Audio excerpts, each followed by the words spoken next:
सरस्वती नमः। बसंत पंचमी माँ सरस्वती को समर्पित यह दिन छात्रों और कला से जुड़े लोगों के लिए बहुत अधिक महत्वपूर्ण माना जाता है और बसंत पंचमी का दिन एक सुअवसर होता है माता सरस्वती को प्रसन्न करने का, क्योंकि बिना माँ सरस्वती की कृपा के बुद्धि, ज्ञान और विद्या का आशीर्वाद नहीं मिलता।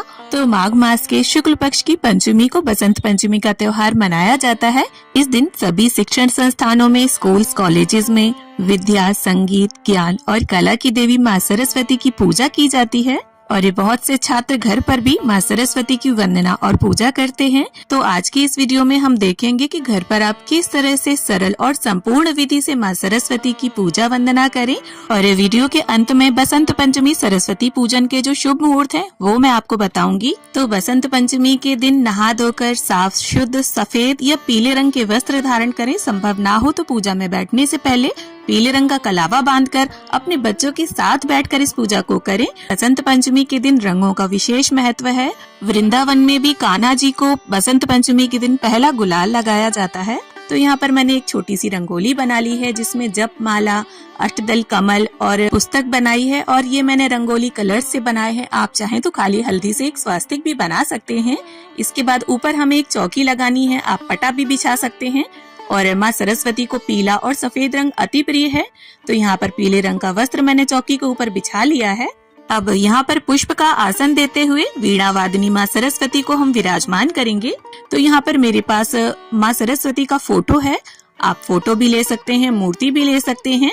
अब इसके साथ ही पुष्पों का या अक्षतों का आसन देकर हम प्रथम पूज्य गणपति जी को भी विराजमान करेंगे। और यहाँ पर मैं संपूर्ण विधि आपके साथ शेयर कर रही हूँ, इसीलिए हम कलश स्थापना करेंगे। तो यहाँ पर थोड़े से अक्षत हमें डालने हैं और सरस्वती माँ के दाहिने हाथ के साइड में हमें इस कलश स्थापना को करना है। तो यहाँ पर अष्टदल कमल की मैं आकृति बनाऊंगी। उसके बाद एक पीतल का हम कलश लेंगे। तो आप पीतल का भी ले सकते हैं, तांबे का भी ले सकते हैं, ना हो तो स्टील का भी लोटा ले सकते हैं। तो कलश के ऊपर मैंने स्वास्तिक बना लिया है, कंठ पर मोली बांध ली है।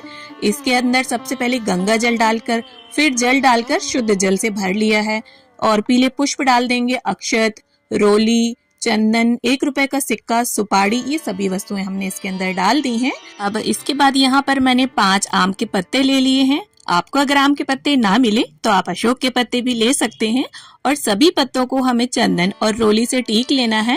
अब देखिए, अगर आपको आम, अशोक किसी के भी पत्ते ना मिले तो ऐसी स्थिति में आप कलश के अंदर पान के पत्ते भी लगा सकते हैं।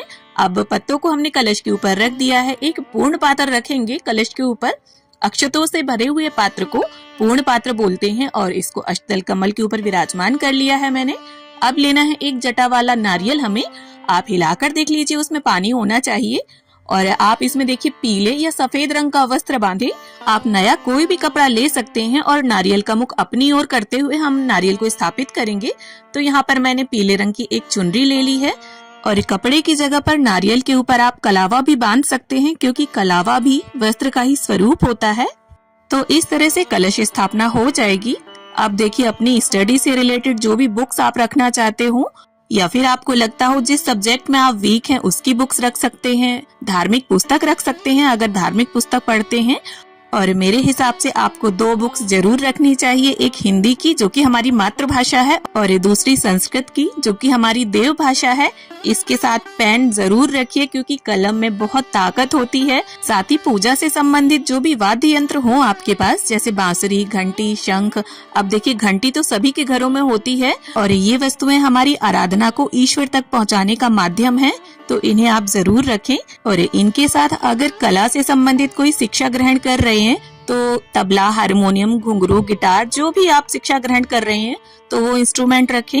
और साथ में अपना मोबाइल या लैपटॉप या टैब रखकर भी पूजा कर सकते हैं। इसके बाद देखिए, एक शुद्ध देसी घी का दीपक हम रखकर प्रज्वलित करेंगे और इसके बाद अपनी पूजा को शुरू करेंगे। तो स्नान के भाव से सबसे पहले गंगा जल और फूल की सहायता से हम सभी को छींटा देंगे और चौकी का भी पवित्रीकरण करेंगे। अब देखिए, यहाँ पर अगर आपने माता सरस्वती की या गणपति जी की धातु की मूर्तियां ली हैं तो आप बाकायदा उन्हें पंचामृत और जल से स्नान कराएं। अब स्नान के बाद जिस तरह से वस्त्र पहने जाते हैं वैसे ही गणपति जी को हम वस्त्र के भाव से कलावा और जनेऊ अर्पित करेंगे। गणपति जी को चंदन रोली से टीका करेंगे। अक्षत अर्पित करेंगे, क्योंकि देखिए कोई भी पूजा जब हम करते हैं तो सबसे पहले हमें गणपति जी की पूजा करनी चाहिए। अब इसके बाद गणपति जी को लाल रंग का गुलाब और धूप घास में अर्पित कर दूंगी। अब देखिए माँ सरस्वती के लिए अगर कोई नया पीला या सफेद रंग का वस्त्र लेकर आए हैं तो वो अर्पित करिए। मैं यहाँ पर माँ सरस्वती को पीले रंग की चुनरी अर्पित करूंगी, साथ ही माला अर्पित कर दूंगी। कलश देव को भी वस्त्र की भावना से कलावा अर्पित करेंगे। अब इसके साथ ही माँ सरस्वती के दोनों हाथों में वीणा, तीसरे हाथ में स्फटिक की माला और चौथे हाथ में वेद ग्रंथ है, तो सभी पर हम टीका करेंगे। कलश देव का टीका करेंगे और शिक्षा से संबंधित जो भी वस्तुएं आपने चौकी पर रखी हैं माँ के चरणों के पास, उनका भी आपको विधिवत पूजन करना है, क्योंकि इन सभी वस्तुओं में माँ सरस्वती का वास है। अब देखिए सरस्वती पूजन में हल्दी का विशेष महत्व है, तो यहाँ पर हम हल्दी से भी तिलक करेंगे माँ को। आप चाहें तो हल्दी अर्पित कर सकते हैं, जो गांठ वाली या कच्ची हल्दी जो आती है। अब माँ को हमने रोली से तिलक कर दिया है, साथ ही सभी को अक्षत अर्पित करेंगे और इसके बाद सरस्वती माँ को पीले और सफेद रंग के पुष्प अर्पित करेंगे, साथ ही सभी को हम पुष्प अर्पित करेंगे। तो देखिए बसंत पंचमी का दिन इतना शुभ है, शायद ही आप ये बात जानते होंगे कि श्री रामचंद्र जी माता शबरी के आश्रम में बसंत पंचमी के दिन ही गए थे और यह दिन सभी प्रकार के शुभ कार्यों के लिए बहुत ही उत्तम माना जाता है। आप देखिए सभी को पुष्प अर्पित करने के बाद यहाँ माँ सरस्वती को हम गुलाल अर्पित करेंगे, क्योंकि बसंत पंचमी के दिन से ही बसंत ऋतु का भी आगमन होता है। चारों तरफ हरियाली और खुशहाली का माहौल होता है और जैसा कि मैंने बताया वृंदावन में भी कान्हा जी को आज के दिन पहला गुलाल लगाया जाता है। अब देखिए माँ सरस्वती जो कि विद्या, ज्ञान, कला की देवी हैं, तो मोर पंख जो है उन्हें आपको जरूर अर्पित करना है, चाहे एक ही करें, क्योंकि आपने देखा होगा फोटोज में वैदिक काल में देवी देवता मोर पंख की ही कलम बनाकर लिखते थे। अब इसके साथ बसंत पंचमी के दिन माँ सरस्वती को पीला या बसंती रंग का भोग अर्पित किया जाता है, तो यहाँ पर मैं बसंती मीठे चावल अर्पित कर रही हूँ। आप केसरी हलवा, केसर डालकर खीर या बूंदी के लड्डू भी अर्पित कर सकते हैं। साथ ही देखिए बसंत पंचमी के दिन बेर का भोग माँ सरस्वती को विशेष रूप से अर्पित किया जाता है, और या फिर जो भी फल आपको पीला या हरे रंग का उपलब्ध हो जाए वो अर्पित कर सकते हैं। आप देखिए अगर आप चाहें तो माँ को कुछ श्रृंगार का सामान भी अर्पित कर सकते हैं, जिसमें 1 वस्तु, 2 वस्तु, 5 वस्तु या 16 श्रृंगार भी अर्पित कर सकते हैं। तो यहाँ माता से छुपाकर हम समीप ही रख देंगे।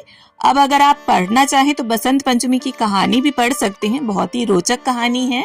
तो यहाँ पर जल का 1 लोटा भरकर रखेंगे, सीधे हाथ में पुष्प लेंगे या अक्षत लेंगे और यहाँ पर देखिए कहानी अगर मैं सुनाऊंगी तो वीडियो काफी लंबा हो जाएगा।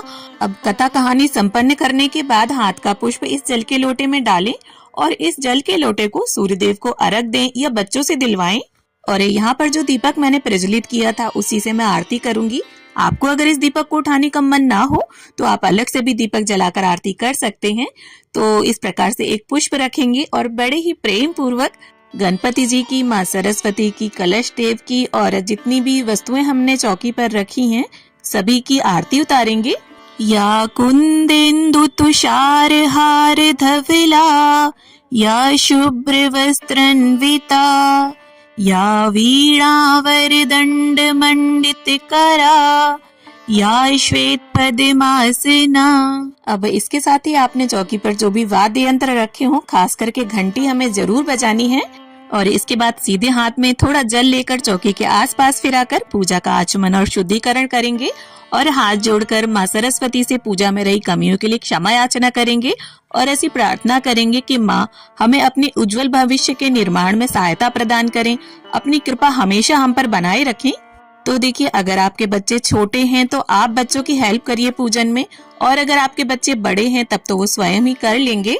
और देखिए जो भी भोग प्रसाद हमने रखा है 10 से 15 मिनट के बाद आप इसे उठा लीजिए। चौकी जो है वो शाम के समय उठाइए। और देखिए अगर आपके बच्चे बहुत छोटे हैं, आप उनका एडमिशन कराने वाले हैं या फिर आप किसी भी नई प्रकार की शिक्षा को ग्रहण करने वाले हैं, तो यहाँ पर एक उपाय मैं आपके साथ शेयर करूंगी।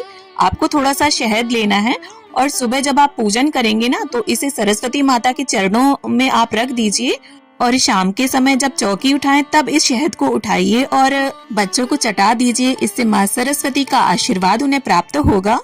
अब अंत में पूजा में रही कमियों को पूर्ण करने के लिए अपनी यथाशक्ति कुछ दक्षिणा जरूर से अर्पित करें। और बसंत पंचमी पूजा का शुभ मुहूर्त जो है वो 23 जनवरी सुबह 7:13 से लेकर के दोपहर के 12:33 तक का होगा। तो काफी समय है, आप इस समय में कभी भी पूजा कर सकते हैं।